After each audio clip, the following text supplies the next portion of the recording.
Hi, my name is John Andelin. I'm making a series of short presentations that dismantle the theory of evolution, piece by piece. And a lot of the points I'm making are found in my book entitled Evolution, Mask of Science. And I invite you to download a free copy from my website. Now, it's commonly claimed that evolution is a fact, as incontrovertible as any in science, and that it's been scrutinized for over 150 years, and that no claims have been invalidated. Listen to this. I can't think of a single theory in the life sciences that has been tested and probed more thoroughly than evolution. It's 152 years after the publication of The Origin of Species, and it's still standing. That's a darn good theory. The reality is that although people raise a lot of arguments against evolution, there isn't a single experimental fact or observation that has appeared in the last 150 years that contradicts the broad outlines of the theory of evolution.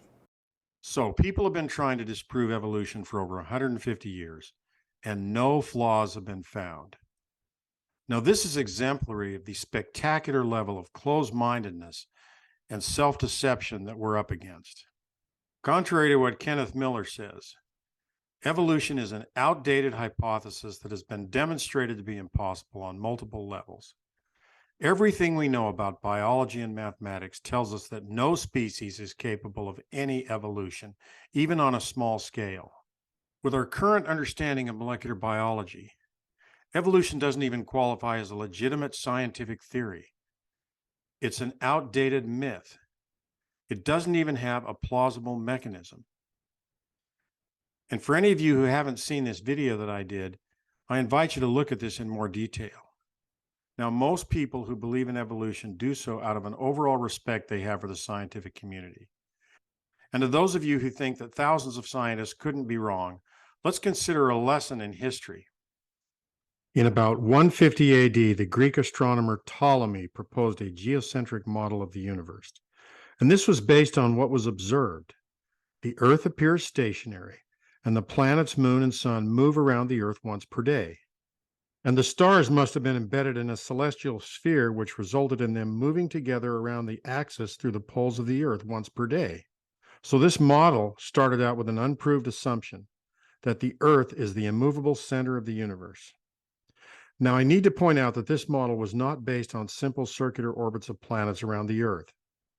Periodically, the planets seem to reverse their orbits from the Earth's perspective, so various hypothetical ad hoc devices such as epicycles were proposed. And as observations increased over the centuries, revisions to this model were made, with more and more complex devices proposed to account for the assumption that the Earth was stationary and that the rest of the universe was moving. Now, this model worked for 13 centuries, and it formed a foundational principle of astronomy. And in fact, ancient mariners successfully navigated across oceans based on this paradigm. And this illustrates an important point.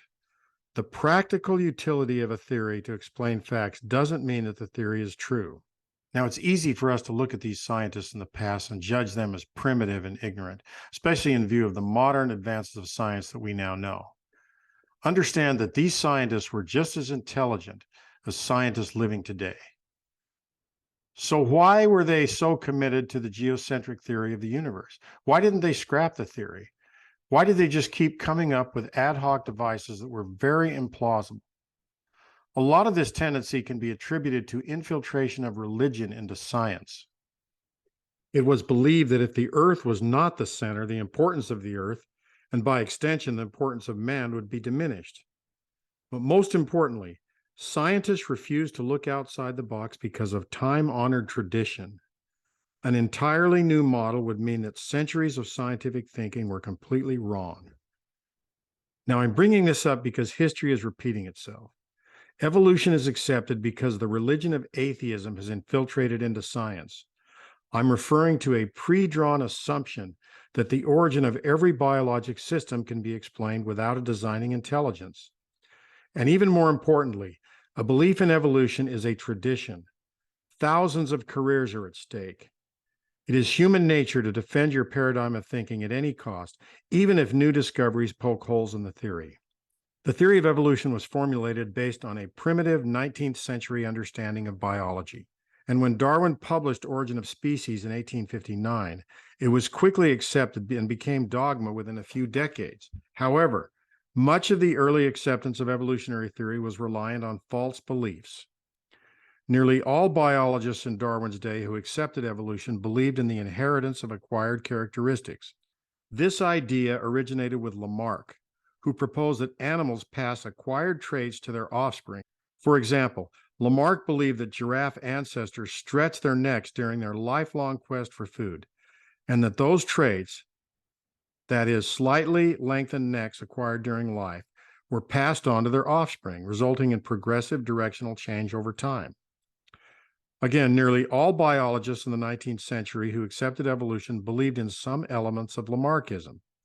For example, Ernst Haeckel, a very influential biologist in Germany and an early proponent of Darwinian evolution, stated, "I hold with Lamarck and Darwin that the hereditary transmission of acquired characteristics is one of the most important phenomena in biology and is proved by thousands of morphological and physiological experiences. It is an indispensable foundation for the theory of evolution." Now, the reason biologists believed in Lamarckism is because that was, in their mind, the only plausible way that evolution could be possible. And in fact, in 1868, Darwin proposed the theory of pangenesis, which is a variation of Lamarckism. And he did this to justify evolution. He believed that for evolution to be plausible, individuals would acquire traits during their lives, and these traits in different body systems would be passed on to the germ cells. However, Gregor Mendel's seminal research demonstrated the particulate nature of inheritance, so these ideas were refuted. There is no gradual blending of traits from one generation to the next. In fact, Darwin's theory of pangenesis has now been relegated to an embarrassing footnote in the history of biology. Now, Mendel was a contemporary of Charles Darwin, and his research was largely ignored until the 20th century because it conflicted with evolutionary theory. The transmission of acquired characteristics to offspring is now known to be false. Characteristics acquired during life do not influence the DNA of germ cells. So because of this, the modern synthesis or neo-Darwinian theory was formulated in the early 1940s, and this was done in an attempt to assimilate the dogmas of evolution into known laws of biology, specifically that acquired traits during life are not passed on to offspring. And this neo-Darwinian theory has persisted until this day. However, this revision was formulated over 20 years before DNA was understood. So the modern theory of evolution has been accepted for over 80 years with no provision for a plausible mechanism. How DNA can be realistically changed to result in new traits. It is dogmatically stated that molecular biology confirms what Darwin hypothesized when the opposite is the case. The nature of DNA precludes gradualistic change. However, to preserve the eroding theory of evolution, it's assumed that if you throw millions of mutations at a population and add millions of years of natural selection, you can create complexity. So basically, the fundamental argument for evolution is this. You have homology, which simply refers to similarities between species.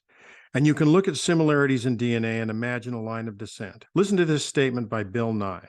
The thing that is fascinating is Charles Darwin wrote this book where he has the theory and the experiments. He was quite a diligent experimental in one volume. And he didn't know about DNA. Yes. He didn't know about genes as such, genetics. He didn't know what we think of as genes. He didn't know chromosomes, really. He just was like jamming, looking at his collections and reaching amazing conclusions, world-changing conclusions. So Nye is stating that Darwin initially presented a compelling hypothesis, and now we have smoking gun evidence, DNA. Don't be deceived by this. DNA homology doesn't prove anything.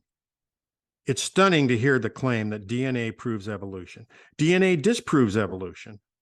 For hundreds of years, homology was noted, and this tempted scientists to imagine lines of descent based on homology. And now that DNA can be sequenced, it's imagined that this validates early interpretations of homology. So what scientists are saying is this: look at a chimpanzee. It looks similar to a human. Now look at its DNA. It also looks similar. So what would you expect? How does this prove evolution? And how does this disprove intelligent design? And the logic for this is bizarre. It's imagined that if a human and chimpanzee were intelligently created, their DNA wouldn't be similar. In other words, scientists demand that something that is scientifically implausible be discovered so that they can prove that life was not intelligently designed.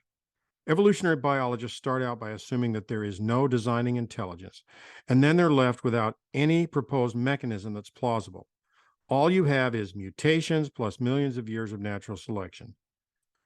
So they create a mythology of their own with the magic ingredient of time.